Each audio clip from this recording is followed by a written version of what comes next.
사람이 그 독화살에 맞았습니다. 그래서 독이 그 몸에 이제 점점 퍼져가면서 이제 죽어가고 있었습니다. 근데 이제 그 주변에 사람들이 있었는데 그 가운데 의사가 있었습니다. 그래서 의사가 이렇게 조심스럽게 그 화살을 이제 제거해 주려고 하는데 갑자기 독화살 맞은 사람이 지금 빼면 안 된다고. 왜냐면 이 독화살을 누가 쐈는지 뭐 김 씨가 쐈는지 이 씨가 쐈는지 그걸 내가 정확하게 알기 전에 이거 절대 빼면 안 된다고 이렇게 이제 얘기를 했어요. 그런 다음에 또 이제 또 한 가지는 이 지금 화살이 나무가 이 대나무인지 뭐 물풀의 나무인지 그거 알기 전에는 내가 이 독화살을 빼면 안 된다고. 그리고 또 이 화살의 깃털이 꿩의 깃털인지 닭의 깃털인지 그거 알기 전에는 내가 절대로 이 독화살을 뺄 수가 없다고. 자기는 완벽주의자이기 때문에 지식을 완전하게 알아야지만 이거를 제거할 수 있다 그렇게 얘기를 했어요. 근데 계속 그 얘기를 하다가 그 사람이 죽었어요. 독이 다 퍼져서. 독화살은 그냥 빼면 되는 거거든요. 그냥 그거를 제거하면 되는 건데 우리가 생명이 가장 본질적인 것이죠. 이걸 쏜 사람이 누군지 이 화살이 뭘로 재질이 뭔지 하는 것들은 다 비본질적인 거예요. 근데 비본질적인 거를 추구하다가 본질적인 생명을 잃어버리는 경우가 있다는 거죠. 우리가 볼 땐 이 독화살 맞은 사람이 참 어리석게 보이죠. 야, 참 어리석다. 근데 사실 우리들의 모습입니다. 그런 모습이. 이 세상에서 제일 중요한 거는 생명이거든요. 근데 생명이 본질적인 건데 그 생명을 놓치면서 뭐 돈과 권력과 명예와 뭐 이런 비본질적인 것, 생명과 무관한 것들을 우리가 집착하다가 오히려 본질적인 생명을 잃어버리는 경우가 많이 있습니다. 마치 독화살 맞은 사람 같아요.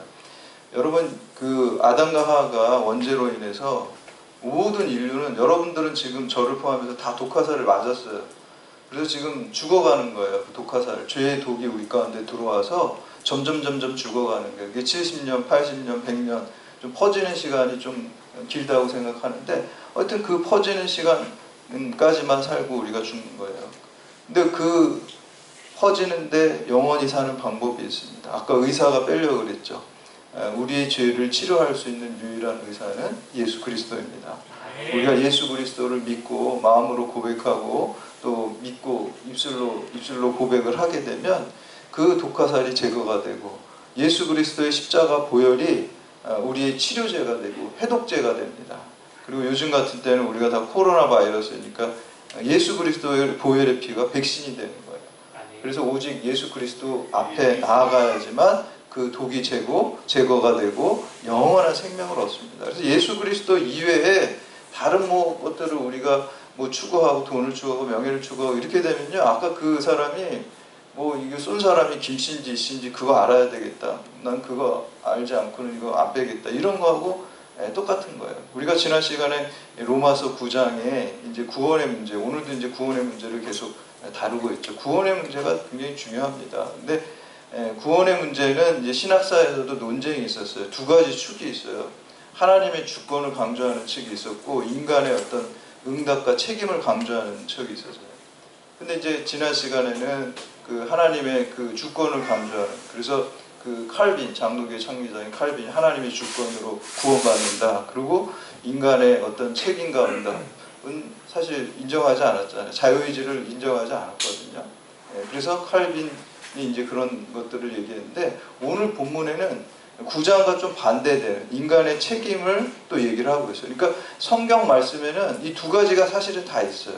인간, 하나님의 주권을 강조하는 게 이제 지난 9장에 있었고, 오늘은 또 이런 인간의 책임과 하나님 구원의 초대장을 줬어도 선의 은총으로 모든 사람이 구원받을 수 있는 초점장을 사실 다 줬어요.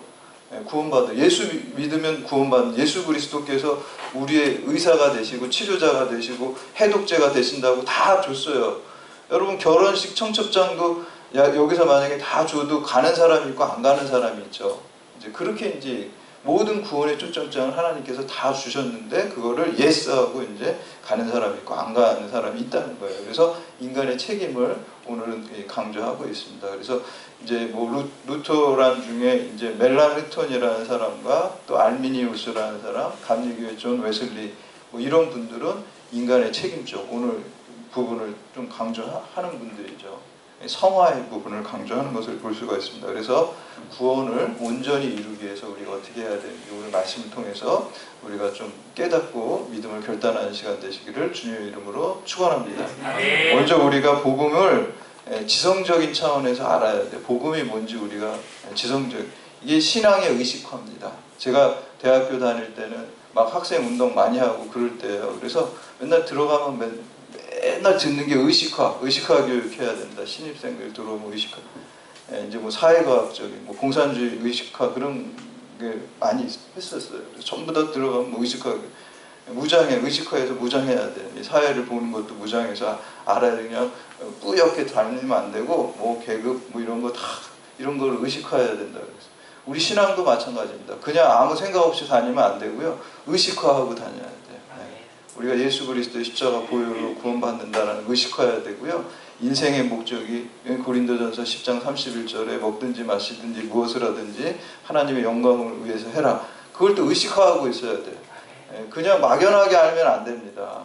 그리고 어떻게 구원받느냐. 오늘 말씀에 있죠. 마음에 믿고 입술로 고백할 때 구원받는다. 이거 의식화해야 돼요. 이게 신앙의 의식화입니다. 그리고 좀 신학적으로 말하면 칭의라 그래요.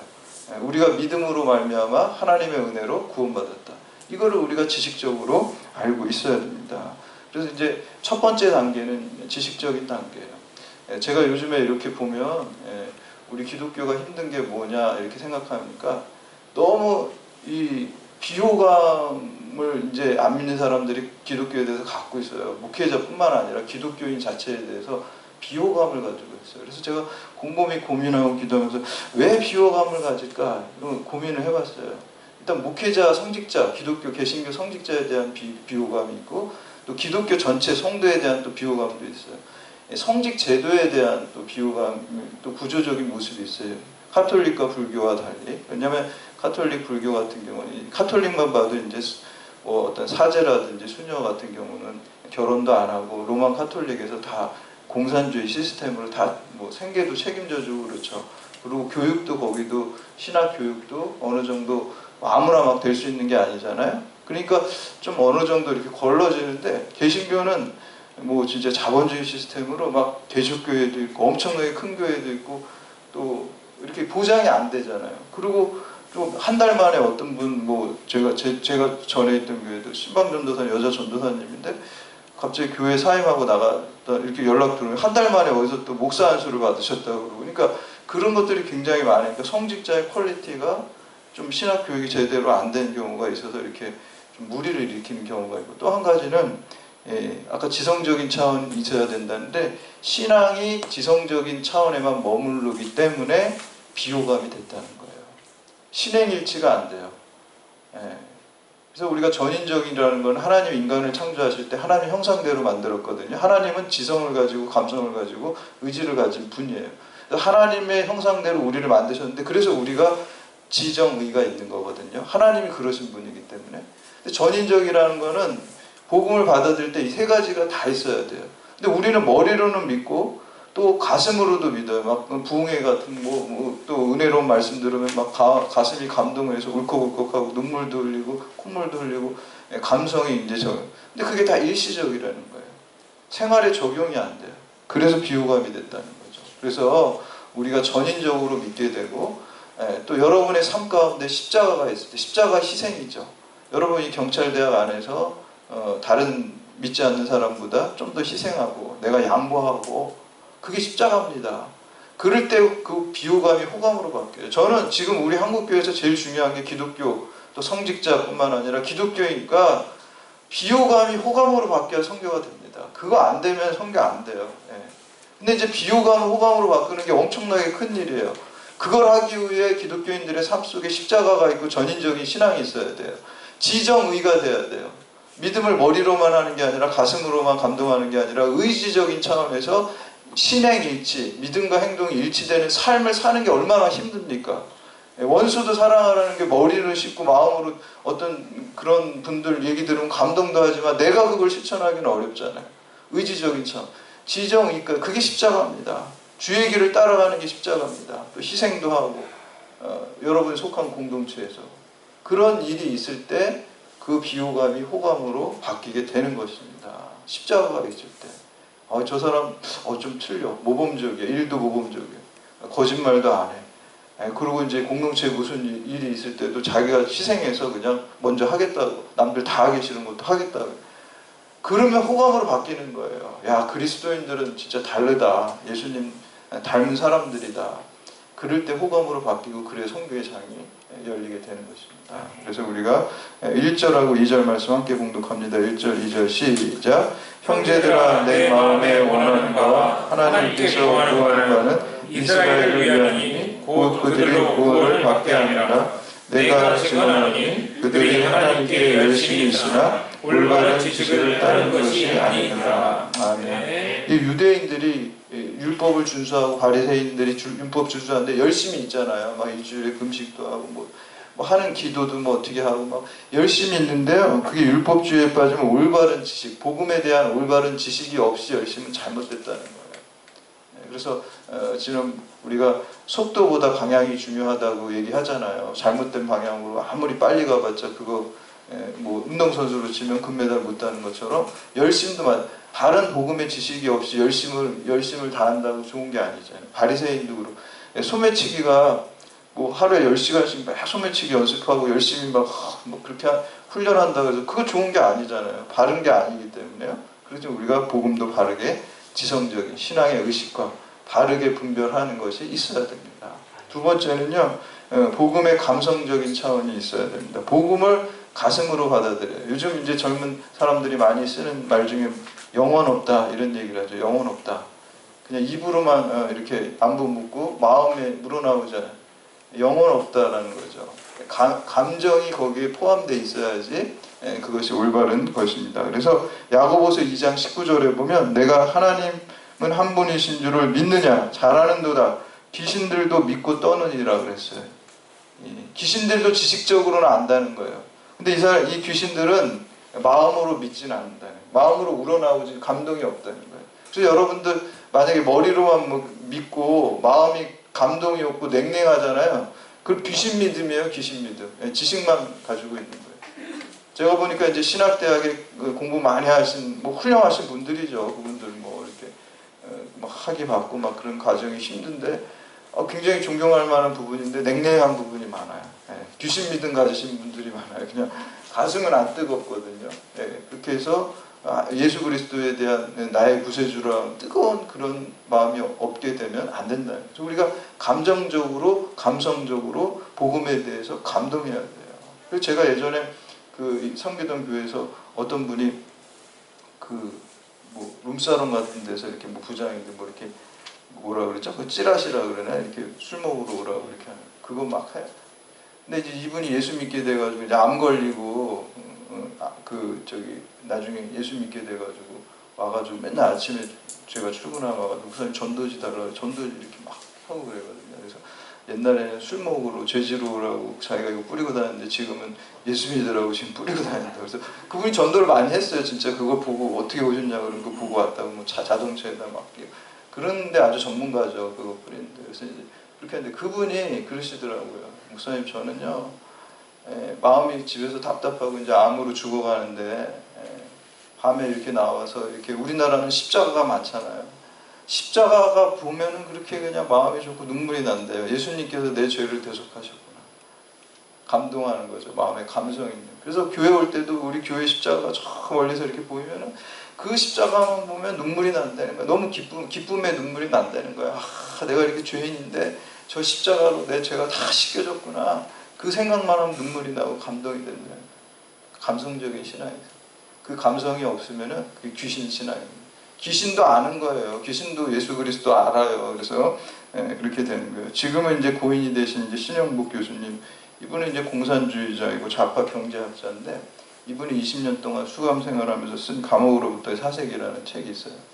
근데 이분이 거기 이제 죄수들이 많으니까 그냥 아유 저 사람들은 뭐 인간이 잘못돼서 저렇게 왔나 보다 처음에 이렇게 생각했는데 거기서 수감 생활하면서 경험해서 얘기 들어보니까 사연이 다 있고 공감이 막 된다는 거예요. 나도 저런 환경에 태어났으면 저 사람 같은 저런 범죄 저질렀을 거라는 생각이 들기 시작한 거예요. 그래서 그분이 깨달은 게 머리에서 가슴이 30cm인데 이 평생 걸렸다는 거예요. 저 사람들을 공감하고 이해하게 됐다는 감정적으로요. 그래서 우리가 그 하나님 복음도 우리가 나의 구세주로 십자가를 감동으로 받아들여요. 마지막으로 세 번째, 복음에 대한 의지적인 차원인데 이게 복음의 생활화예요. 아까 복음의 의식화가 있었죠. 복음의 생활화예요. 복음의 의식화가 칭이라 그러면요, 복음의 생활화는 성화라는, 신학적으로 성화의 삶을 살아가요. 우리가 머리로만 알고 가슴으로 감동으로 끝나면은 열매가 없어요. 기독교인이 비호감이 된 게 이 의지적인 차원이 없기 때문에 그래요. 머리로 알고 감동으로 하고 막 그냥 예수 그리스도 구세주로 머리로 알잖아요, 다. 그리고 막 은혜 받아가지고 눈물도 흘리잖아요. 근데 삶은 변화된 게 하나도 없어요. 믿지 않는 사람하고 똑같아요. 말씀의 기준으로 살아가는 게 아니라, 예수님을 닮아가는 기준으로 의지의 차원에 적용하는 것이 아니라 그냥 똑같은 세속적인 기준으로 살아가기 때문에 비호감이 된 거예요. 그러니까 우리도 책임이 있다는 거죠. 그래서 우리는 그거를 의지적인 차원까지, 지정의의 차원까지 믿음을, 복음을 적용할 때 비호감이 호감으로 바뀌는 줄 믿으시기를 바랍니다. 아멘. 호감으로 바뀌어야지 됩니다. 경찰대학에서도 기독교인 교인들이 아주 솔선수범하고 모범하고 희생하고 정직하고 이렇게 호감으로 바뀌어야지 복음도 전할 수 있는 길이, 고속도로가 뚫리는 거예요. 지금 비호감 때문에 복음을 들어가려도 이게 막혀 있어요. 그 호감으로 바꾸는 일을 우리가 해야 되고, 전인적인 신앙을 가지고 해야 되고, 의지적인 차원까지 해야 되고요. 그런 십자가가 있는, 여러분의 삶 가운데 십자가가 있어야 돼요. 희생하는 모습, 예수 그리스도의 사랑의 십자가가 있어야지 호감으로 바뀌게 됩니다. 아까 14절하고 15절 말씀 함께 보는 거예요. 시작. 그런즉 그들이 믿지 않은 일을 어찌 부르리요, 듣지도 못한 일을 어찌 믿으리요, 전파하는 자가 없이 어찌 들으리요, 보내심을 받지 아니하였으면 어찌 전파하리요. 기록된 바 아름답도다. 좋은 소식을 전하는 발과 같다. 발이라는 게 뭐예요? 손과 발이라는 거는 의지적인 차원을 상징하는 거예요. 실천하는 거잖아요. 아까 신영복 교수님 얘기하는데 머리로 가슴까지인데 그게 끝인 줄 알았는데 여행이 하나 더 있더래요, 보니까. 가슴에서 발까지 여행이 있다는 거예요. 의지적인 차원. 이제 감동만 하는 게 아니라 실천하는 차원. 이게 또 더 힘들다는 거예요. 이분이 이제 거기서 목수일을 배웠는데, 진짜 세상에서 목수일을 하다 온 사람, 자기는 집 하면은 우리는 저걸 떠올려요. 처음에 집하면 집 짓는다 하면 지붕을 떠올리고 기둥을 떠올리고 바닥을 떠올리고 이렇게 떠올렸대요. 근데 목수한테 물어보니까 거꾸로 하더래요, 이 사람은. 바닥에 파고 주춧돌을 놓고 기둥을 세우고, 그게 이제 그게 집을 만드는 순서잖아요. 우리는 관념적으로 아는 거잖아요. 지붕이 먼저 있는 게 어디 있어요? 이 밑에부터 올라가는 거죠. 그래서 자기는 이제 보면 우리가 이제 신학에서도 위로부터 신학이 있고 밑으로부터 신학이 있어요. 하나님 계시로부터 위로부터 쫙 내려가서 선포하는 신학이 있고, 인간의 어떤 실존의 문제들로부터 이렇게 올라가는 신학이 또 있고 그러거든요. 방법론인데, 그분이 이제 그래서 우리가 땅을 딛고 이 발에서부터 우리가 실천하는 것들이 중요하다라고 이렇게 얘기를 했습니다. 그래서 이걸 기독교에 적용하면 우리가 머리로 알고 가슴으로 깨닫고 그리고 손과 발로 실천할 때 신앙의 의식화와 신앙의 생활화, 칭의와 성화의 전인적인 신앙을 갖게 될 때, 지정의의 전인적인 신앙을 갖고 그 복음이 우리의 지성과 감성과 의지에 적용될 때 온전히 열매 맺고 복음이 전파되고 하나님 나라가 확장되고, 그 일에 여러분들이 전인적인 신앙으로, 신앙의 의식화와 생활화로 칭의와 또 성화의 균형을 가진 그 신앙을 가지고 주님의 일을 감당하시기를 주의 이름으로 축원합니다. 아멘.